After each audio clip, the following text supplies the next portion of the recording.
Hi, this is Sandra D. Welcome to my first video. Today we're going to be learning about creating basic backgrounds with distress ink pads. I hope you enjoy.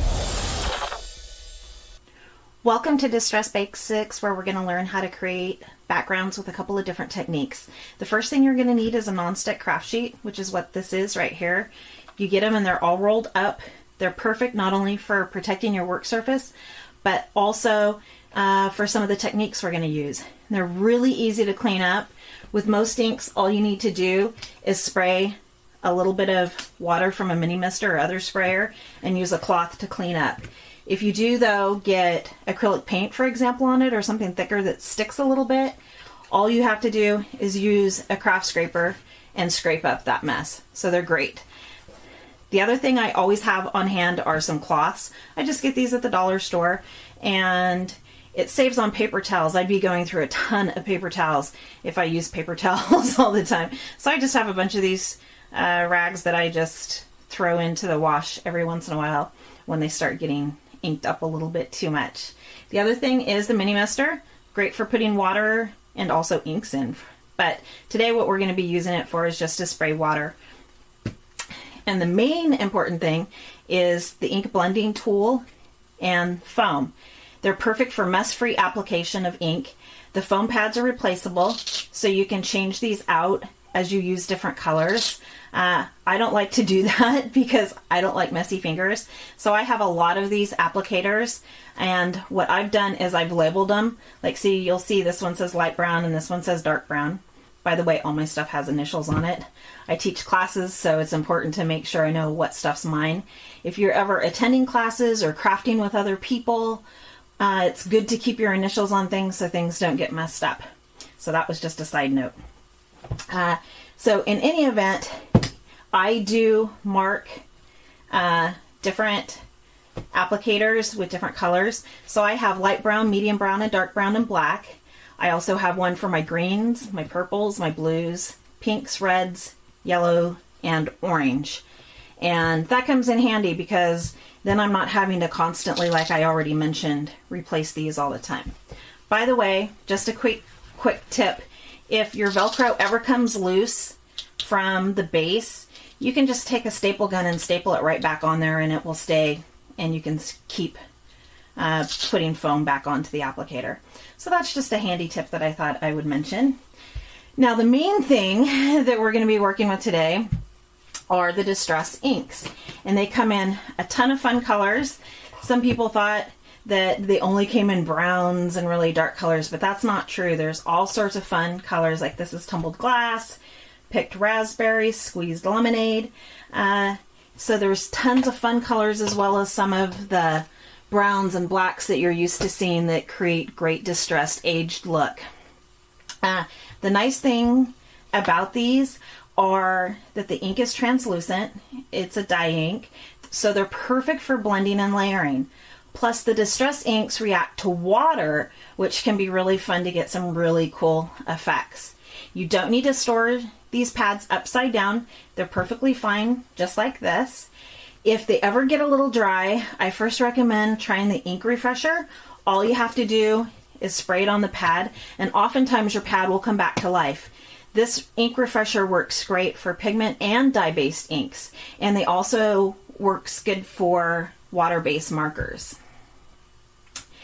If you do need to re-ink, all you need is one dropper full from the Distress Re-Inker, and this one happens to need a little bit of more ink, so I'm just going to go ahead and show you.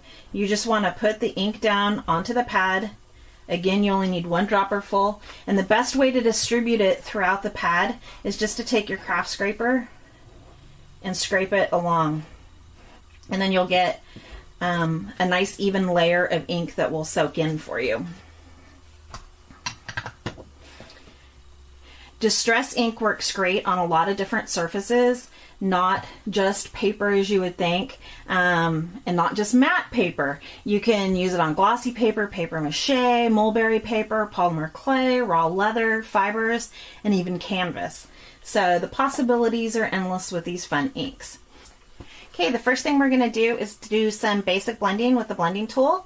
Here's a tag I'm going to be demonstrating on. First, I'm going to start with the lightest color that I want on the tag. So in this case, it's the antique linen. And I'm going to ink up the foam applicator. And you might notice I'm using the base. I get a better control over the application of the ink if I grab the base instead of the handle. The handle makes it a little more wobbly in my opinion, so you might give that a try. And I'm going to start, like I said, with the lightest color first. I'm going to start by putting the ink applicator directly on to the craft sheet, and I'm going to start in circular motions and what I call sneaking up on the actual tag. So we're sneaking up on the actual tag to get the coverage.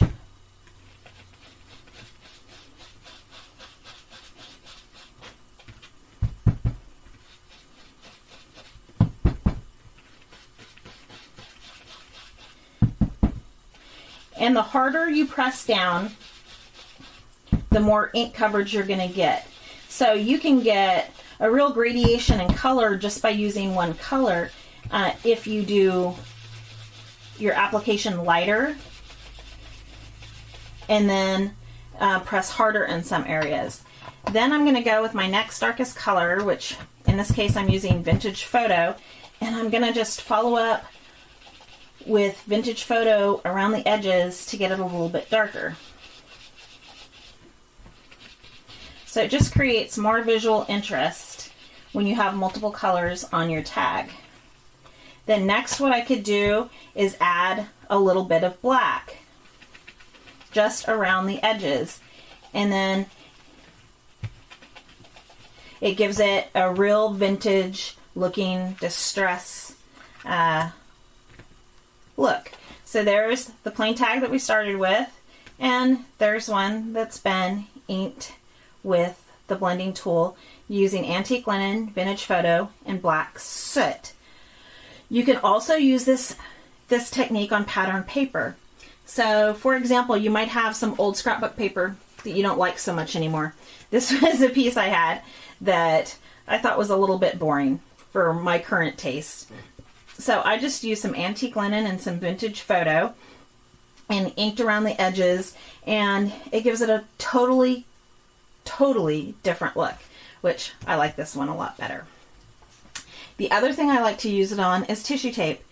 Tim Holtz has all these amazing tapes that are really fun to use, and I like to change the color of them. So the easiest thing to do is just tear off some of it and stick it right on the craft sheet and then apply the color. In this case, I'm going to use weathered wood, and I'm just going to apply the weathered wood, which is kind of a blue color, right onto the tissue tape to give it a completely different look. So there's another thing you can do using that basic blending technique. Here it was on a tag, and here it is on some tissue tape.